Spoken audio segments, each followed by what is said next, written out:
इस कहानी की शुरुआत में हम इटर्निया के किंग ग्रे स्कल को देखते हैं, जो अपने गार्डियन से हैवॉक की शक्ति लेकर इटर्निया को स्नैक के अटैक से बचाने जा रहा होता है। लेकिन ग्रे स्कल की गार्डियन उसे हैवॉक की पावर का यूज करने से मना करती है, पर ग्रे स्कल उस गार्डियन की बात नहीं सुनता और हैवॉक की पावर यूज कर लेता है। इसके बाद ये सीन यहाँ से एस्केलेटर के पास शिफ्ट होती है, जो कि ग्रे स्कल के वारिसों में से एक था। एस्केलेटर ग्रे स्कल की हैवॉक पावर को अपनाकर शक्तिशाली बनना चाहता था, और जब उसे हैवॉक को पाने और इस्तेमाल करने के प्रोसेस का पता चल गया तो वो अपने भतीजे क्रैश की मदद से उसे पाने की कोशिश करने लगा, क्योंकि ग्रे स्कल ने जिस स्टोन की मदद से हैवॉक की शक्ति को पाया था वो क्रैश के हेलमेट में थी। इसीलिए एस्केलेटर ने क्रैश को अपना मोहरा बनाकर रखा था और उसने क्रैश को ये लालच दिया था कि यदि उसने हैवॉक को पाने में उसकी मदद की तो वो क्रैश के मॉम और डैड को जिंदा कर देगा। और इसी उम्मीद में क्रैश एस्केलेटर की हैवॉक को पाने में उसकी मदद कर रही थी। वो दोनों आपस में बातें कर ही रहे होते हैं कि तभी वहाँ पर ही मैन आता है, जो एस्केलेटर पर एक जोरदार वार करता है। लेकिन एस्केलेटर को कुछ भी नहीं होता, क्योंकि वहाँ पर उसकी बॉडी नहीं बल्कि आत्मा थी। इसके बाद वो ही मैन को एक जोरदार पंच मारता है, जिससे ही मैन वहाँ से एक दूसरे स्थान पर चला जाता है। और जैसे ही वो एस्केलेटर के पास दोबारा जाने की कोशिश करता है तो वो वहाँ का रास्ता बंद कर देता है और ही मैन को मारने के लिए बहुत सारे स्नैक को उसके पास भेज देता है, जिससे कि ही मैन उन सभी स्नैक से फाइट करने लगता है। ही मैन जैसे उन स्नैक्स को मारता जाता वो काफी विशाल होते जाते थे, और तभी वहाँ पर ही मैन की फ्रेंड टीला आती है, जो ही मैन को बताती है कि किसी ने इटर्निया और बाकी के जगहों पर हमला कर दिया है, जिसकी वजह से ही मैन को ना चाहते हुए भी क्रैश को एस्केलेटर के पास अकेला छोड़कर जाना पड़ता है। इसके बाद हम इटर्निया की किंग के साथ टीला, ही मैन और ग्विल्डर को देखते हैं, जो एस्केलेटर के सर्प सेना के द्वारा खोदे जाने वाले गुफा पर चर्चा कर रहे थे। दरअसल उन्हें कुछ समझ में नहीं आ रहा था कि एस्केलेटर आखिर किस चीज की खुदाई कर रहा है। तो यहाँ पर ग्विल्डर ही मैन यानी कि एडम से कहता है कि क्यों ना हम ये सब क्रैश यानी रैम्पेज से ही पूछ ले, जिस पर एडम उससे कहता है कि नहीं, माना कि हम पहले एक साथ काम कर चुके हैं, लेकिन क्रैश अब एस्केलेटर के साथ मिलकर बुरी बन गई है। इसके बाद एडम को याद आता है कि जब क्रैश अपने डैड के साथ एक गुफा में गई थी तो वहां पर ही उसके डैड को वो स्टोन मिला जो क्रैश की हेलमेट पर है, और यदि उन्हें थोड़ी सी और जानकारी मिली तो वो क्रैश को अपने साथ ला सकते हैं। वो सभी आपस में बात कर ही रहे होते हैं कि तभी उन्हें लवाइते से बचाव सिग्नल का एक संकेत मिलता है, तो ग्विल्डर और टीला वहाँ के लोगों की मदद करने के लिए जाते हैं। वहीं क्रैश जिस गुफा में अपने डैड के साथ गई थी उसका पता लगाने के लिए एडम और क्रिंजर जाते हैं, जिस पर एडम के पिता भी उनके साथ चलने के लिए पूछते हैं, तो एडम भी उन्हें अपने साथ ले लेता है। वहीं एस्केलेटर अपने सर्प सेना की मदद से लगातार खुदाई किए जा रहा होता है, तो क्रैश एस्केलेटर से पूछती है कि आप ये क्या कर रहे हो, जिस पर वो कहता है कि मैं ग्रे स्कल के मकबरे को ढूंढ रहा हूँ और उसी की मदद से मैं तुम्हारे मॉम और डैड को जिंदा करूंगा।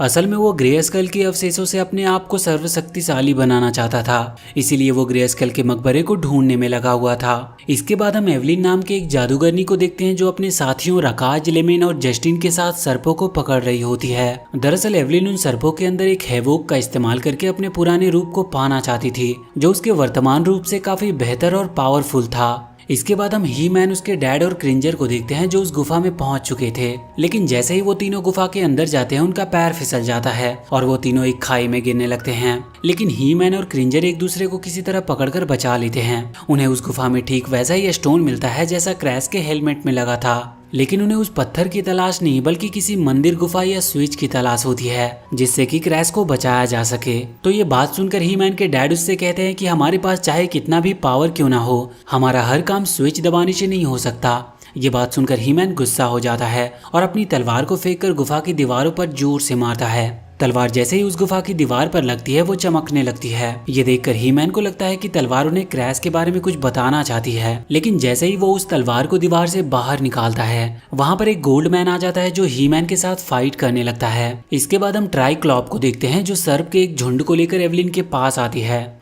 वो उस सर्प के झुंड को एक खास किस्म के लिक्विड में डालकर उनका जादुई सीरम बना रही थी, और इधर ही मैन और गोल्डमैन के बीच एक खतरनाक फाइट होती है, जिसमें गोल्डमैन मारा जाता है। इसके बाद हम ग्विल्डर और टीला को देखते हैं, जो लवाइते पहुंच चुके थे, लेकिन उन्हें वहां पर कोई भी सर्प सेना दिखाई नहीं देती। सर्प सेना के बदले उन्हें वहां पर पुरानी तकनीक से बनी हुई एक मशीन दिखाई देती है, जो उन पर हमला कर देती है। लेकिन इससे पहले कि वो मशीन उनका कुछ नुकसान पहुंचाती, वहां पर एल्ड्रेस आ जाती है, जो उस मशीन को मार गिराती है। इसके बाद हम क्रैश को देखते हैं, जो अपने दो पुराने फोटो को देखकर कंफ्यूज हो रही थी कि वो असलियत में है कौन। तभी वहां पर एस्केलेटर आता है, जो क्रैश को इमोशनली ब्लैकमेल करके उसे ये पता लगाने को कहता है कि उसने जो स्नेक भेजे थे तबाही मचाने के लिए वो सब कहाँ गए। दरअसल असलियत में एस्केलेटर क्रैश के जरिए गार्डियन ऑफ यूनिवर्स के पास जाना चाहता था, ताकि वो पता कर सके कि वो कर क्या रहे हैं। वहीं टीला और ग्विल्डर एल्ड्रेस से मिलकर काफी खुश थे और उनके मन में एल्ड्रेस से पूछने के लिए हजारों सवाल थे। तो एल्ड्रेस उन्हें बताती है कि उसी ने खत्म हो रहे मॉन्स्टर एंड से उन्हें वो सिग्नल भेजा था। वो उनसे कहती है कि इससे पहले कि यहाँ पर और मॉन्स्टर आए हमें जल्द से जल्द निकलना होगा। ये कहकर जैसे ही एल्ड्रेस अपने घोड़े पर बैठने जाती है उसकी हालत खराब होने लगती है। ये देखकर टीला अपनी शक्ति से एल्ड्रेस को ठीक करने की कोशिश करती है, जिस पर एल्ड्रेस टीला से कहती है कि यदि तुम मुझे क्रिस्टल ग्रेस्केल के पास ले चलो तो सब ठीक हो जाएगा। ये सुनकर वो दोनों एल्ड्रेस को ग्रेस्केल ले जाने की कोशिश करते हैं। उधर हीमैन जब अपने साथ वहाँ के स्टोन ले जाने की बात करता है तो उसके डैड ऐसा करने से मना करते हैं, लेकिन जैसे ही वो लोग वहाँ से जाने लगते हैं उस गुफा में हलचल होने लगती है और वो गुफा उन्हें एक खतरे की ओर ले जाती है जहाँ पर बहुत सारे लेजर और स्नेक्स थे जो उन पर हमला कर देते हैं। वो लोग जितने भी स्नेक्स को मारते हैं वो दोबारा से जिंदा और विशाल होते जा रहे थे।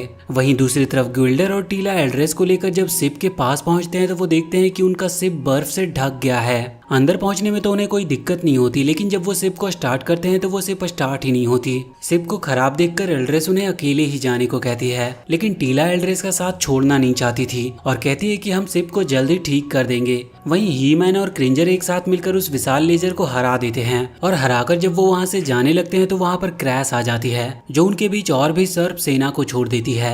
ये देखकर हीमैन क्रैश से कहता है कि मैं जानता हूँ कि तुम अपने मॉम और डैड को वापस लाना चाहती हो, लेकिन इस तरह से किसी को नुकसान पहुंचाकर ये काम करना ठीक नहीं है। ये सुनकर स्केलेटर क्रैश को उकसाता है कि देखो कैसे अपने डैड की बात आई तो हीमैन गिड़गिड़ाने लगा। क्रैश उसकी बातों में आकर हीमैन से कहती है कि अगर तुम किसी तरह की लड़ाई नहीं चाहते तो ग्रेस्केल के मकबरे को उसे ढूंढना होगा। ये सुनकर किंग राइडर क्रैश से कहता है कि मैं जानता हूँ कि ग्रेस्केल का मकबरा कहाँ पर है। तो हीमैन अपने डैड से कहता है कि डैड आप इसे कुछ मत बताइए, ये एस्केलेटर के साथ ही मैं इससे लड़ूंगा और जीतूंगा भी। जिस पर उसके डैड उससे कहते हैं कि नहीं ऐसा कुछ भी नहीं होगा क्योंकि हम एक परिवार हैं और परिवार को खोना कैसा होता है मैं अच्छे से जानता हूँ। इसके बाद किंग राइडर क्रैश को बता देता है कि ग्रेस्केल का मकबरा लवाइते में है जिसकी हिफाजत के लिए पुरानी मशीनों को लगाया गया ताकि कोई उसे ढूंढ ना सके। क्रैश को जैसे ही उस मकबरे के बारे में पता चलता है वो स्केलेटर के साथ उस मकबरे की ओर निकल पड़ती है। वहीं हीमैन और किंग राइडर को जब पता चलता है कि क्रैश मकबरे की ओर जा रही है तो वो लोग भी उसके पीछे निकल पड़ते हैं ताकि वो जान सके कि स्केलेटर उस मकबरे का करना क्या चाहता है। उधर ग्विल्डर शिप को ठीक करने के लिए नीचे जाता है जहाँ उसे एल्ड्रेस का घोड़ा भागते हुए दिखता है। ये देखकर वो चौंक जाता है, लेकिन जब वो ध्यान से देखता है तो वहाँ पर बहुत सारे मेटेरॉइड आ गए थे। उन मेटेरॉइड को देखकर ग्विल्डर उन पर हमला बोल देता है, लेकिन वो किसी भी मेटेरॉइड का कुछ बिगाड़ नहीं पाता। लेकिन जब वो अपनी पूरी ताकत से उन पर हमला करता है तो वो उन्हें निस्तो नाबूद कर देता है। मेटेरॉइड के नीचे गिरने की वजह से वहाँ की बर्फ टूट जाती है जिससे ग्विल्डर और उसका शिप पानी के अंदर चला जाता है। पानी के ज्यादा अंदर जाने की वजह से ग्विल्डर जमने लगा था जिसे टीला देख लेती है और इससे पहले कि ग्विल्डर बर्फ बनता टीला जल्दी से उसे शिप के अंदर ले आती है। अभी वो लोग एक मुसीबत से बचे ही होते हैं कि वहाँ पर मरमैन आ जाता है जो उन्हें अपने हाई इलेक्ट्रोमैग्नेट से तड़पाते हुए बंदी बना लेता है। इसके बाद हम एवलिन और उसके फ्रेंड को देखते हैं जो एक बड़े लेजर को पकड़कर जादुई सीरम में डाल रहे थे। उस लेजर के सीरम में डालते ही उनका जादुई सीरम पूरी तरीके से तैयार हो जाता है और उस सीरम के एक्टिव होते ही वो सब अपने अपने असली रूप में आ जाते हैं। अपने असली रूप में आते ही वो सभी सिजल स्टोन की तलाश में निकल पड़ते हैं। वहीं दूसरी ओर टीला को जब होश आता है तो वो देखती है कि ग्विल्डर अपनी रिमोट की मदद से शिप को पानी के ऊपर लाने की कोशिश कर रहा है और वहीं एल्ड्रेस बगल में लेटी होती है। एल्ड्रेस को कमजोर लाचार पड़े देखकर टीला उसे ग्रेस्केल ले जाने की सोचती है, लेकिन तभी वहाँ पर मरमैन आ जाता है जो टीला से कहता है कि तुम लोग यहाँ से जाने के लिए आजाद हो, लेकिन केवल एल्ड्रेस को छोड़कर। दरअसल मरमैन की असली दुश्मनी एल्ड्रेस से होती है क्योंकि मरमैन के साथ मरफाल्क के सभी लोग ग्रेस्केल को अपना खुदा मानते थे। इसीलिए जब उन्हें पता चला कि ग्रेस्केल के मौत का जिम्मेदार एल्ड्रेस है तो वो उनकी दुश्मन बन गई। ग्रेस्केल के मौत की असली वजह एल्ड्रेस है ये जानकर टीला भी काफी हैरान होती है। वहीं क्रैश काफी तेजी के साथ मकबरे की ओर बढ़ रही थी जिनका पीछा करते हुए हीमैन और उनके साथी भी मकबरे की ओर तेजी से बढ़ रहे थे। लेकिन तभी वहाँ पर एवलिन और उसके साथी सीजल की तलाश में आ जाते हैं और जब वो हेवॉक से चलते हुए क्रैश की गाड़ी को देखते हैं तो वो उन पर हमला कर देते हैं और जैसे ही क्रैश उस हमले के चपेट में आती है अपनी गाड़ी से नीचे गिरने लगती है। ये देखकर हीमैन क्रैश को बचाने के लिए अपनी शिप से नीचे कूद जाता है और इससे पहले कि क्रैश जमीन से टकराती हीमैन उसे अपनी बाहों में लेकर बचा लेता है।